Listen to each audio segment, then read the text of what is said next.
Resuming debate, the honourable member Charles Wood, St. James, Assiniboia, Headingley. Thank you, Madam Speaker. It's a pleasure to rise, and I just want you to know that I'll be sharing my time with my great colleague from Kelowna Lake Country. Madam Speaker, the Liberals are so desperate, so worried about getting wiped off the electoral map, that they actually think they can buy Canadians' votes for $250 using their own money. It's all borrowed, too. They've already spent all the tax dollars they've collected. So they're borrowing it from banks, and they're actually borrowing money from the banks to give checks to Canadians. So Canadians will be stuck with the bill. You know what it reminded me of, Madam Speaker? It reminded me of, if someone took their credit card to the bank machine and took out $250 and thought that they were actually ahead by $250. That's exactly what this government is doing, all for the crass purpose of trying to buy Canadians' votes. Order. The honourable member for Aurora, Oak Ridges, Richmond Hill. Maybe she could tell me which standing order that she's. I can't. I'm sorry, but it's the one that has to do with relevance of the topic, because we are debating a bill that is talking about an HST break. We're not debating a bill that's talking about rebate checks. Thank you, Mr. Speaker. Again, the honourable member is just starting. He's only 4 minutes into his speech. 4 seconds into his speech, or sorry, I meant it in 4 seconds. I know that there is some latitude, as members know. We just saw it with the honourable parliamentary secretary. But I do want to ask members to please be relevant to the legislation that's before the House. I'm sure that the honourable member will be advising this House as he's speaking what relevance he will include the relevance in his speech. So the honourable member for Charles Wood, St. James, Assiniboia, Headingley. Thank you, Madam Speaker. Well, as I said, it's all borrowed. It's like putting $250 on your credit card and then thinking you're ahead. That's what this government intends to do. Well, Canadians aren't going to fall for it this time. They're just smarter than that, Madam Speaker. And after 9 years of these NDP Liberals, everything is broken. They've doubled housing costs, doubled the debt, doubled food bank use, doubled gun crime. Food prices have risen 36% faster in Canada than in the US, a gap that opened up after this Prime Minister put a carbon tax on the farmers and truckers who bring us food. 2 million people are lined up at food banks, and our GDP per capita is actually lower now after they're having doubled the national debt to over $1.2 trillion. Our GDP is actually lower per capita than it was in 2015. Now Donald Trump is imposing crippling 25% tariffs on Canadian goods, and yet this weak Prime Minister plans to quadruple the carbon tax to 61 cents a litre. Can you hear that sound, Madam Speaker? It's the sound of the mass exodus of Canadian jobs fleeing south of the border. Madam Speaker, Donald Trump, he loves our carbon tax. He loves that the Prime Minister recklessly jacked up the capital gains tax too. They're popping the champagne in Trump Tower as we speak, celebrating the economic vandalism of this Prime Minister, who seems hell-bent on exporting good Canadian jobs to the United States. Now, I know Donald Trump wants to put America first, and he should. What Canadians don't like and really don't understand is why this Prime Minister wants to put Canada second. We need a Canada first plan for our economy and security. Now, the NDP leader made a grand announcement during the Elmwood-Transcona by-election. He was terrified that they were going to lose, and so he panicked and called a press conference, proudly announcing, "I'm tearing up the agreement," and that he couldn't support the Liberals anymore. But what happened? I recall even yesterday he made a statement that he wasn't going to support this bill, and now he's made a statement this morning he's supporting it. He just doesn't know what he's doing, Madam Speaker. And now he's taped that agreement back together, desperately hanging on until February 25th, 2025, the day his pension kicks in. The NDP leader has sold out Canadians yet again to this reckless Liberal tax trick that will push Canada even deeper into debt. This 2-month temporary tax trick will be more than offset by the quadrupling of the carbon tax on heat, housing, food, fuel, planned for next spring. So here's the trick. Here's the scam. In just a few months, they will actually raise taxes on all the same things they're claiming that they're giving Canadians a tax break on. Instead of trying to trick Canadians, our leader, the member from Carleton, is offering a common sense solution. Conservatives will axe the carbon tax permanently on everything for everyone for good, and take the GST off new homes to save people up to $50,000 on a new home purchase and stimulate 30,000 extra homes being built every single year. Only common sense conservatives will bring home powerful paychecks and lower home prices so people can afford food and a home in a safe neighborhood. Now, I want to talk about how we got to this point, Madam Speaker. Imagine, if you will, a Prime Minister actually saying, the budget will balance itself. Or a Prime Minister actually saying, pardon me if I don't think about monetary policy. Or, pardon me, or saying, let the bankers worry about the economy. It seems unimaginable that a Prime Minister responsible for the economy of this country would say such a thing. But it isn't. It isn't unimaginable. Our Prime Minister actually said these things. No wonder we're in so much trouble, but it gets even worse. Just this week, the Minister of Finance, in her weak defense of our economy, said she couldn't understand why Canadians were complaining about the great job she thinks she's doing. Her explanation? Canadians are in a vibe session. Yes, for those watching, the Minister of Finance thinks you just don't get the vibe. That you should feel great when you lose your job.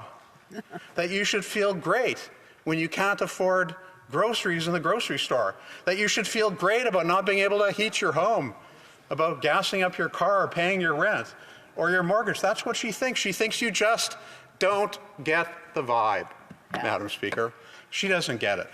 The truth is, Canadians are suffering, and the Prime Minister doesn't believe it, doesn't understand it. He's weak, he's out of touch, his own Liberal members want him to resign, and it's time for him to go.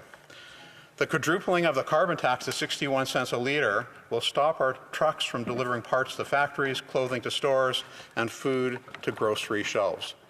Just last spring, the Prime Minister actually admitted he does know at least one thing about monetary policy. I'll give him that. He acknowledged when sending out billions of dollars in checks, and I'll quote him, he said, as soon as you do that, inflation goes up by exactly that amount.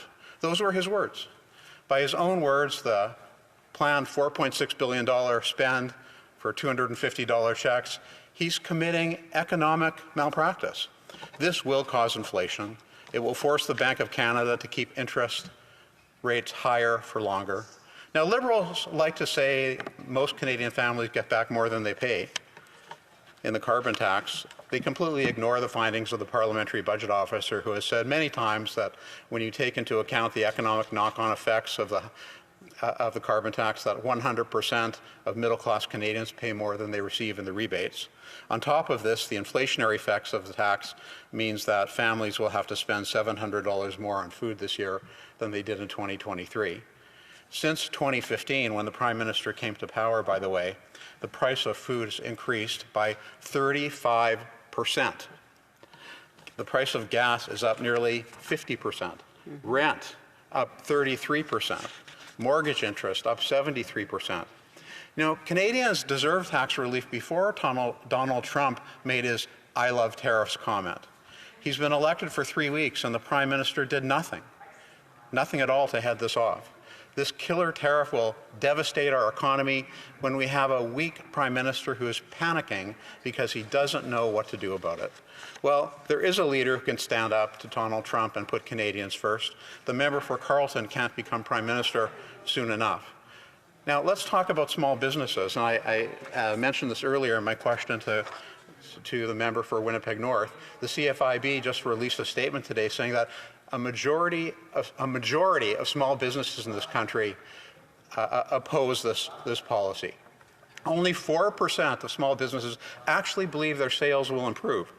75% say it will be costly and complicated to implement the holiday. 65% of businesses say there isn't enough time to implement the change.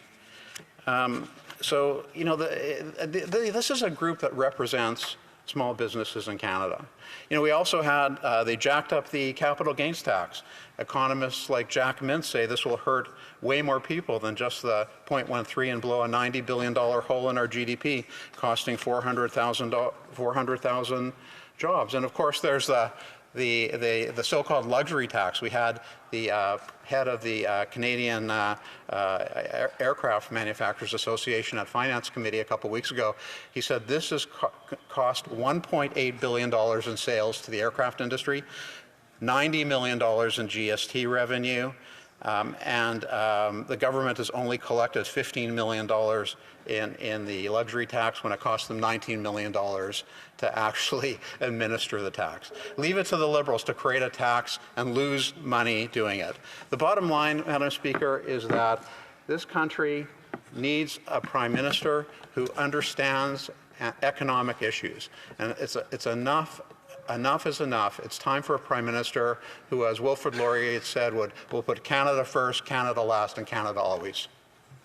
Questions and comments. Questions et commentaires. The Honourable Parliamentary Secretary, I believe. Member of Parliament for Vaughan Woodbridge, Madam. Thank you. Thank you, Chair, and through you to the Honourable Member from Winnipeg, who I have a great deal of respect for. Today was a great news for the Canadian economy because Stats Can provided information on our foreign direct investment flows. And with that, Canada had $23 billion of foreign direct investment in, $9 billion out, which is a $16 billion, the second consecutive quarter where the Canadian economy is seeing foreign direct investment coming into our country. That means companies and entities around the world investing in Canada. On top of that, we are meeting Canadians where they're at. And Restaurants Canada, the Retail Council of Canada, is applauding our move. And to the member from Winnipeg, City of Winnipeg, I have over 5,000 employees in my riding that work in the restaurant industry that will benefit from this. Increased hours, increased sales for those restaurants. This is a great thing. Ontario has joined in. Wouldn't you agree with all this great data that's come out for the Canadian economy and for our hardworking employees that workers that work at restaurants? The Honourable Member for Vaughan Woodbridge knows that he's not to address questions and comments directly to the member. It has to be through the Chair.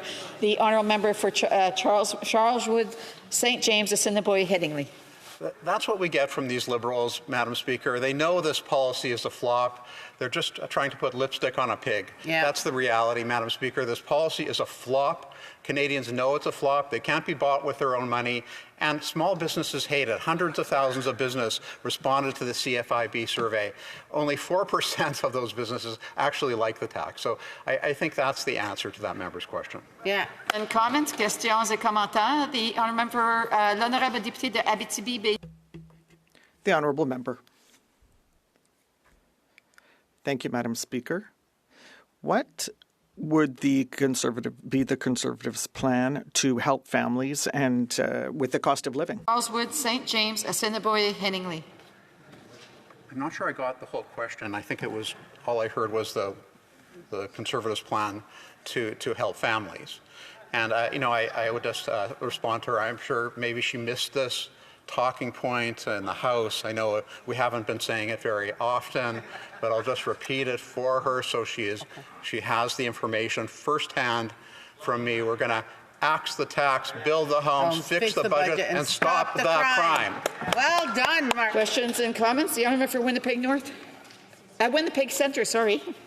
Thank you, Madam Speaker, and I'd like to thank my honourable colleague from Winnipeg. We come from the same city. I represent a riding with children living at some of the highest rates of poverty in the country who, shouldn't be paying the bill for the billionaires and big corporations, quite frankly. And here's an opportunity for us to give some relief to Winnipeggers. And what are the Conservatives doing? They're voting against families. They're voting against single moms. They're voting against kids. And I share that with you, Madam Speaker, because when the Conservative leader was in government, he voted for a $60 billion tax break for big corporations, yet they won't even vote in favor of a 2-month holiday on taxes for people that really need a hand up during an affordability crisis. I thought they were the party that hated taxes. I would like to ask my honourable colleague through you, Mr. Speaker, why, if they're the party who hates taxes so much, why are they fighting so hard to keep a tax in?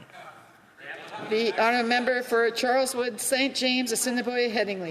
Well, I want to thank the member for her question, but I think she might not have read the entire bill. You see, this tax break benefits billionaires the most. That's right. They're the ones who spend more than anyone else. This is not a progressive move by her party, and she's not going to be voting for a progressive tax change. She's going to be voting for a tax that benefits millionaires and billionaires. So if she really is concerned about that, I would suggest that she vote against this bill.